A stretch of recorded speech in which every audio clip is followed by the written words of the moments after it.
আজ সোমবার 17ই চৈত্র 2025 সালের 31শে মার্চ, সিংহ রাশি, সিংহ লগ্ন, লিও সাইনের জাতক জাতিকাদের আজকের দিনটি কিন্তু এক প্রকার বেশ কাটতে চলেছে।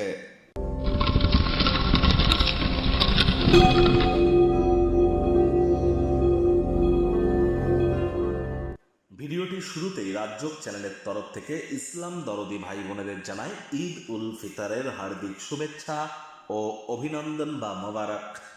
আর যারা হিন্দু ধর্মের ভাই বোন আছেন তাদের ক্ষেত্রে বলবো, আজ আপনারা দেবাদিদেব মহাদেবের রুদ্র গায়ত্রী মন্ত্র ওম তৎপুরুষায় বিদ্মহে মহাদেবায় ধীমহি তন্ন রুদ্র প্রচোদয়াৎ, এটি আজ আপনারা 108 বার জপ করুন, অত্যন্ত উপকৃত হবেন।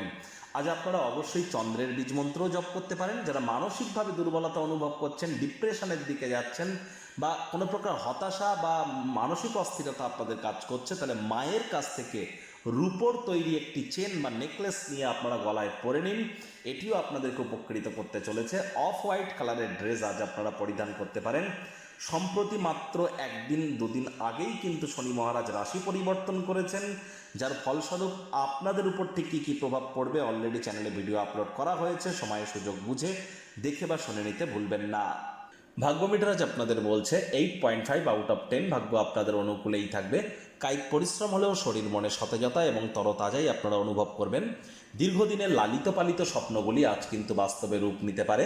অর্থগত ব্যাপারেও আয় ইনকাম বাড়বে। নতুন উদ্যোগ পরিকল্পনার পাশাপাশি নতুন নির্মাণ কার্যের শুরুয়াতও আজ করা যেতেই পারে। চাকরিজীবী যারা আছেন, অফিসে কম কথা বলে কাজ বেশি করুন, মনের থেকে মস্তিষ্ককে বেশি দাম দিন। কোনো প্রকার অফিস পলিটিক্স বা গসিপিংয়ের অংশ যেন হবেন না, বসের কিন্তু কুনজরে পড়ে যেতে পারেন। রাজনীতিবিদ যারা আছেন, জনসংযোগ বৃদ্ধি করুন, কঠোর কায়িক পরিশ্রমের কোনো বিকল্পই কিন্তু নেই। শিক্ষার্থী বিদ্যার্থীরা যে কোনো প্রকার পরীক্ষা প্রতিযোগিতায় সফলতা অর্জন করবেন। উচ্চশিক্ষার জন্য যারা বিদেশ যাত্রার কথা ভাবছিলেন, ভাগ্যদেবীও আপনাদের পক্ষেই আছেন। সন্তান সন্ততি থেকে থাকলে তারাও তাদের কৃতিত্বের দ্বারা আপনাদেরকে গর্বিত অনুভব করাবে। হাউস ওয়াইফদের জন্যও দিনটি এক প্রকার বেশ। প্রেমিক প্রেমিকা, স্বামী স্ত্রী উভয়ের ক্ষেত্রেই বলবো, ফুল ফুটুক আর না ফুটুক, আজ আপনাদের প্রেমের বাগানে বসন্ত। দিনটিকে যতটা সম্ভব রোম্যান্টিক করে তোলা যায় সেই প্রচেষ্টাই তো আপনাদের জারি রাখা উচিত। অবিবাহিতদের বিবাহের যোগ পরিলক্ষিত হচ্ছে।